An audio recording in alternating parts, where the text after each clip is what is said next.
Now I am translating the sentence from Marathi to English. So girls, are you ready? Yes. Are you ready? Yes. So your sentence is sir मुलांना शिकवण्यात समर्थ आहेत. Sir is able to teach to student. Sir मुलांना शिकवण्यात समर्थ नाही आहेत. Sir is not able to teach to student. Sir मुलांना शिकवण्यात समर्थ आहेत का? Is sir able to teach to student? Sir मुलांना शिकवण्यात समर्थ नाही आहेत का? Is not sir able to teach to student? Sir केव्हा मुलांना शिकवण्यात समर्थ आहेत? When is sir able to teach to student? Sir केव्हा मुलांना शिकवण्यात समर्थ नाही आहेत? When is not sir able to teach to student? संध्या स्वयंपाक करण्यात समर्थ आहे.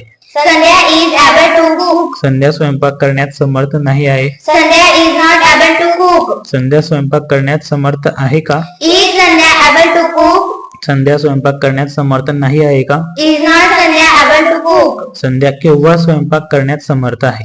When is Sandhya able to cook? संध्या केव्हा स्वयंपाक करण्यात समर्थ नाही आहे. When is not Sandhya able to cook? Okay, very good.